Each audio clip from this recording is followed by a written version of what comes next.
وجيب السمح المحيا صلاة تملأ الآفاق عطرا ونورا يملأ الآفاق ضيا. Kemudian sekarang seputar kehamilan dan persalinan. Gambaran Al-Quran tentang kehamilan dan persalinan. Al-Ahqaf ayat 15. Wa wassaynal insana biwalidayhi ihsana hamalathu ummuhu kurha wa wada'athu kurha wa hamluhu wa fisaluhu salasuna syahra. Kami perintahkan kepada manusia supaya berbuat baik kepada kedua orang tua bapak ibunya. Ya. Wa biwalidayhi ihsana. Ini pakainya insan, wa wasainal insan. Jadi manusia secara umum, bukan yang Islam saja. Ya. Diperintahkan, diwasiatkan oleh Allah kepada seluruh manusia yang muslim atau yang tidak muslim, disuruh berbuat baik kepada kedua orang tuanya. Mengapa? Karena ibunya mengandungnya dengan susah payah, melahirkannya dengan susah payah, mengandungnya sampai menyapihnya dalam 30 bulan. Ya. Mengandung, menyusui, disapih, itu menurut Al-Quran yang paling ideal 30 bulan. Jadi kalau hamil 9 bulan normalnya ya, 9 bulan berarti kalau 30 hari masih 21 bulan itu menyusui ya, 30 bulan itu berarti 2 tahun setengah. Nah, 2 tahun setengah nanti setelah 2 tahun setengah hamil lagi misalnya 9 bulan berarti 39 bagi 12, 3 tahun 3 bulan. Jadi jarak ideal anak yang pertama dengan anak yang kedua itu 3 tahun 3 bulan menurut Al-Quran gitu. Kalau menurut ayat ini ya, Al-Ahqaf ayat 15, salasuna syahra. Jadi mengandung dan menyapihnya sampai menyapihnya itu 30 bulan. Kehamilan 9 bulan, kemudian menyusui sampai 30 bulan. Jadi 21 bulan menyusuinya. Kemudian ini motivasi buat bapak ibu yang punya anak. Tiap kesusahan yang dialami oleh seorang bapak maupun ibu itu menggugurkan dosa. Masya Allah ya. Tidaklah seseorang muslim ditimpa keletihan, penyakit, kesusahan, kesedihan, gangguan, kegundah-gulanaan hingga duri yang menusuknya, melainkan Allah akan menghapuskan sebagian dari kesalahan-kesalahannya. Masya Allah ya. Jadi apapun yang kita lakukan, kesulitan-kesulitan kita, kesusahan, kepayahan kita, keletihan, gangguan-gangguan yang kaitannya dengan anak ini, itu menggugurkan dosa-dosa kita atau menghapuskan sebagian dari kesalahan-kesalahan kita. Otomatis Pak itu. Otomatis. Ya. Nah ini makanya kalau ada kesulitan-kesulitan yang kita alami dalam keluarga, apalagi soal mendidik anak, ini ya sikapnya sabar gitu aja. Sabar, dan itu akan menggugurkan dosa-dosa kita. Bahkan di dalam hadis yang lain, seorang ibu yang meninggal karena persalinan itu dinyatakan mati syahid. Jadi ada ibu melahirkan, kemudian bayinya selamat, ibunya meninggal, itu ibunya dinyatakan mati syahid. ini motivasi Islam yang luar biasa. Jadi ibu-ibu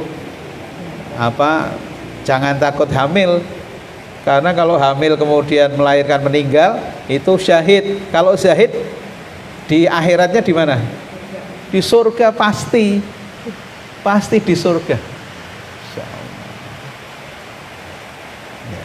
Jadi nilai kebaikan tertinggi bagi wanita diantaranya adalah punya anak, melahirkan.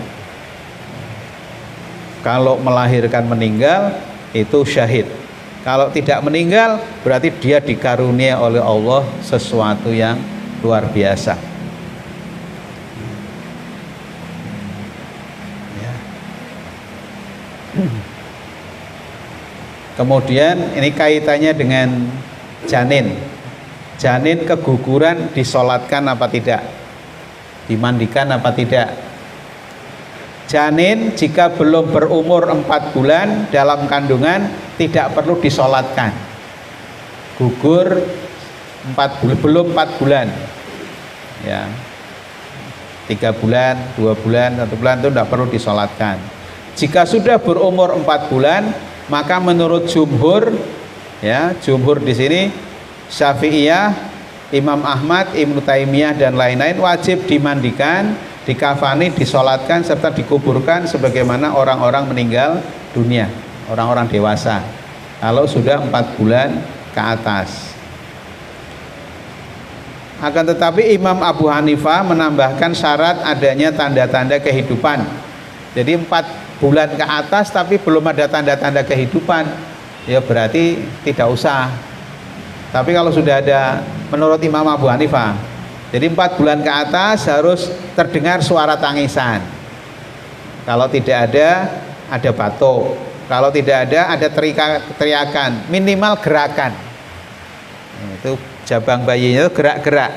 Nah kalau sudah bergerak-gerak, walaupun 4 bulan itu disolatkan, dimandikan, dikafani seperti orang dewasa. Ya. Tapi kalau belum ada tanda-tanda, tidak usah.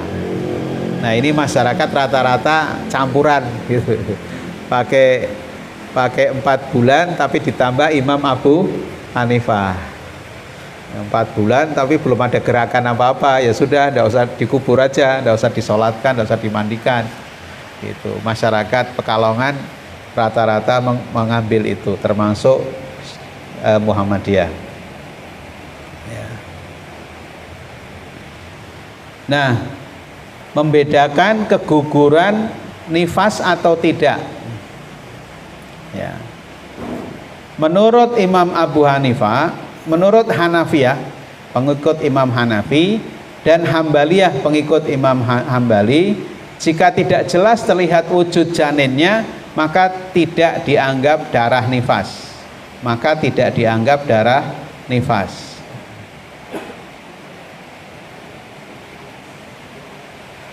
Menurut Syafi'iyah dan Malikiyah tetap dihukumi darah nifas meskipun dalam bentuk alaqah. Nah, jadi keguguran itu tadi di atas kalau 4 bulan itu biasanya sudah berbentuk, kan berbentuknya kan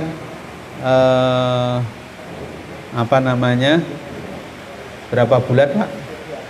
5 ya, 4 sampai 5 bulan sudah mulai berbentuk. Nah kalau belum ada bentuk, maka itu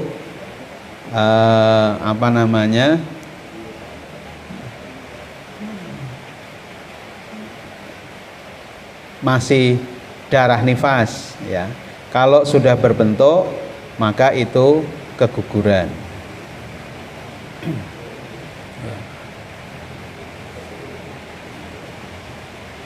Kemudian yang bagian ketiga, seputar fikih kelahiran bayi. 1. Mengumandangkan azan. Ya. Ini Pak, Bapak Ibu, jumhur ulama Syafi'i, Hambali, Hanafi menganggapnya sunnah dengan riwayat Abu Rafi, hadisnya ini. Abu Rafi, Ra'aitu Rasulullah sallallahu alaihi wasallam adzana fi udhunil Hasani ibni Aliyin, ya, waladahu Fatimah bisolah. Aku telah melihat Rasulullah SAW mengumandangkan azan di telinga Al Hasan bin Ali ketika Fatimah melahirkannya dengan azan sholat. Ya. Imam Maliki menganggapnya makruh, dan beberapa ulama salafi kontemporer menganggapnya bid'ah karena dalil yang dijadikan hujah dianggap lemah. Jadi hadis ini dhaif. Hadis ini dhaif. Kalau tarjih Muhammadiyah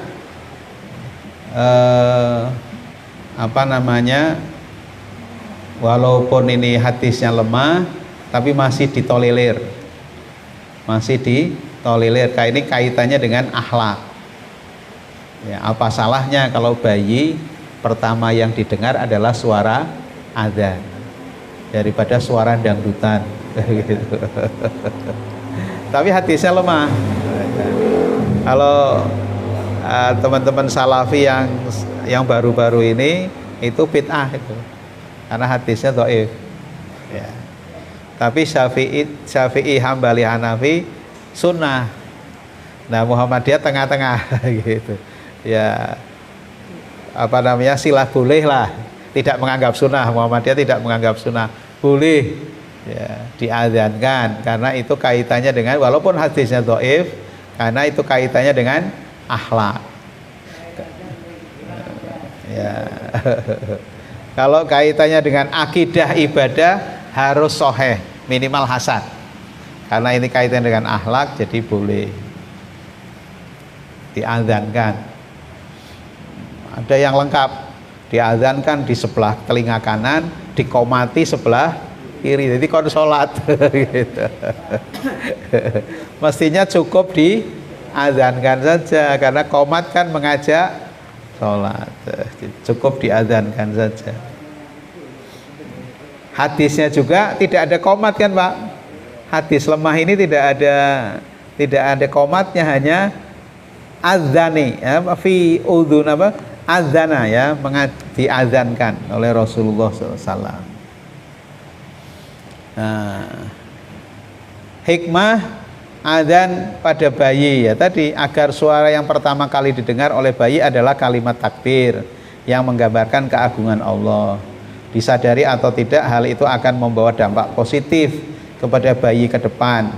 Salah satu manfaatnya setan menjauh dari sang bayi, agar ajakan untuk ibadah kepada Allah lebih dahulu dari ajakan jelek dari setan.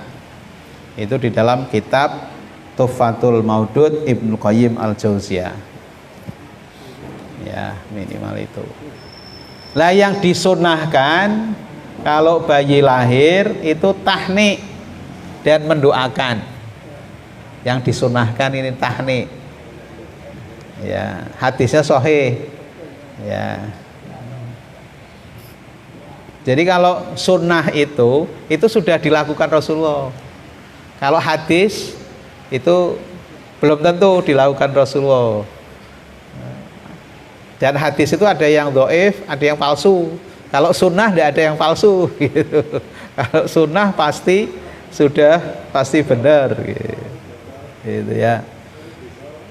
Tapi sunnah dalam hukum berbeda. Kalau ini sunnah yang kebiasaan yang dilakukan Rasulullah, itu sunnah. Kalau sunnah dalam hukum itu dikerjakan tidak apa-apa, dikerjakan dapat pahala, ditinggalkan tidak apa-apa. Itu sunnah dalam hukum. Jadi sunnah itu pengertian ada dua. Sunnah kebiasaan Rasulullah, sesuatu yang biasa dilakukan Rasulullah. Sunnah dan hukum. Tahnik, apa itu tahnik? Melembutkan korma dengan dikunyah, kemudian dioleskan pada langit-langit mulut bayi. Korma panjenengan ngunyah korma, terus sudah halus, terus diambil pakai tangan, diulitkan di langit-langit bayi. Itu tahnik. Ini yang dilakukan Rasulullah. Ya, hadisnya Muslim. Rasulullah SAW didatangkan anak kecil, lalu beliau mendoakan mereka dan mentahnik mereka, ya, mendoakan. Ya, itu.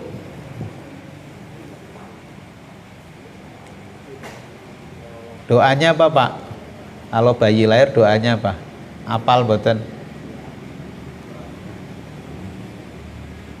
A'udzu bikalimatillahi tammati min syarri ma khalaq. Nah itu. Wa min ainin lamah.